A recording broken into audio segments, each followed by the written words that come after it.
All right, so a quick run through of Kahoot. So this is the Kahoot's website. You're gonna have to start by signing up for Kahoot. You can sign up as a teacher, and then you can either sign up with your Google account, or you can sign up with an email address, which is what I did.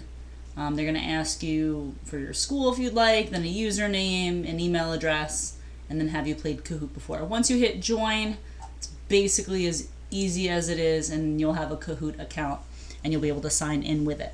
So I'm going to right now sign in. This is the home screen that you're going to get, as well as some of the options at the top, including My Kahoots, which is anything that I have already made or used. And then you can also find Kahoots and search right here, just as easy as a Google search. In terms of making a new Kahoot, you're just going to go to this purple New K exclamation point button. And then there's 4 different options. You have the quiz, which is a traditional like multiple choice, 3 or 4 options. I believe they minimize it to be, you have to have a minimum of 2 options, and you can max it up to, I believe, 4 options. The Jumble is a brand new game, and I'll show you an example of one.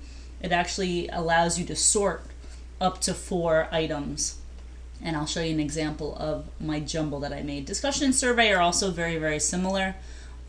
Providing people with an opportunity to give a choice and for you to see their answers. So let's take a look at a Kahoot that I have. So after you make a Kahoot, and I'll show you how to make a Kahoot in a second, this would be what a jumble would look like. And what I can do is I can click on my jumble. These are a couple different ways of how you can use the jumble, and what I can do after I make a Kahoot is I can preview it. It's going to load. It's going to show the teacher screen on the left side, and it will show what a student's device will look like on the right side. There's a couple different options in terms of a player with a one-to-one device or teams with shared devices. You can generate their own name. You can show a podium, which is just to show the top scores at the end of the game. You can randomize questions or orders of the answers, which might be helpful so that students don't have the same answer options. They'd have to pick different colors or different symbols to select the correct answer. There's a bunch of other options as well, but we're going to do the classic. Take a second to load, and then it's going to give you this code. So you're going to type it into the sample. Yes, this music is super entertaining.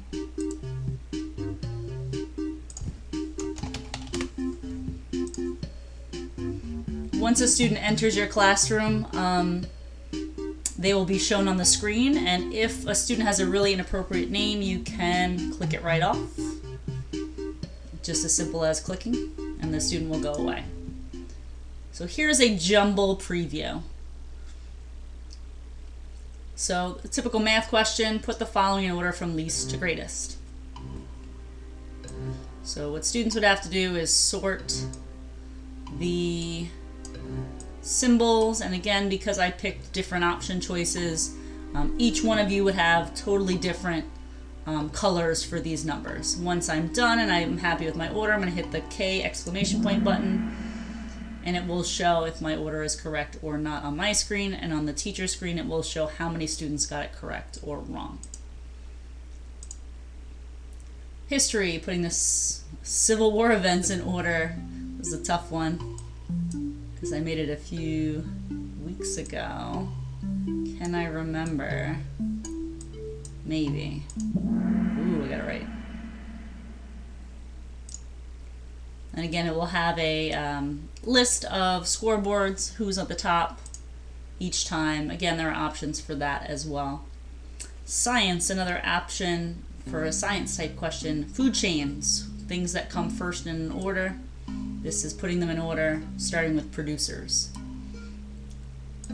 So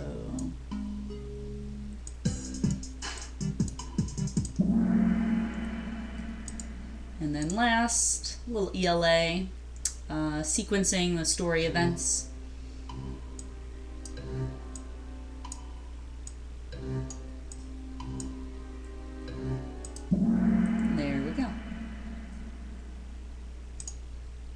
So that is an example of a jumble. Here's our podium at the end.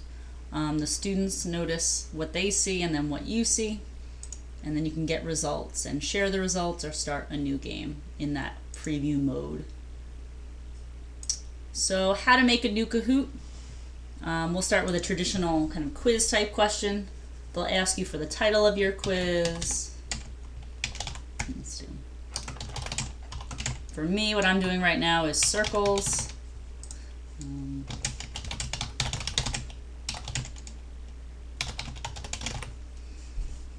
Visible to only me, and my audience would be school, language is English, and if I have any kind of intro video, that could be something fun. It could be a short video like from YouTube for that the students could see, but if you're talking about school devices, then it would have to be a alternative video. You could also upload a cover image. I find that the Google images are typically very general, and they don't have very specific ones. You could look through it, but it does take some time on Getty Images. My best option is to upload an image, but since I'm working from my home computer, I don't have any of my school photos in here. But I usually do tend to download some photos for a particular topic. Once I'm done, I'm going to hit the OK Go button at the top right, and then as simple as adding a question. So I will say something about what is the dimension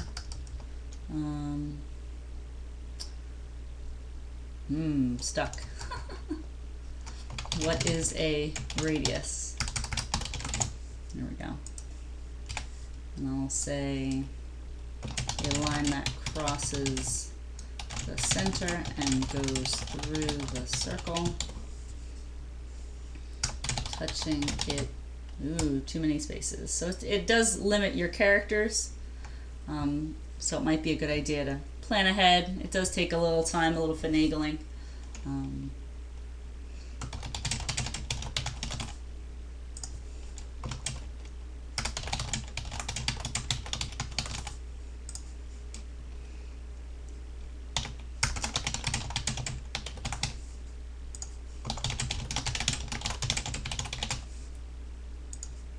I'm happy with those answers. I'm going to hit next. And again, with every question you can upload an image, add an image, or add a video. Oh, and I do at the end, it will remind me to choose at least one correct answer. So half a diameter is the correct answer.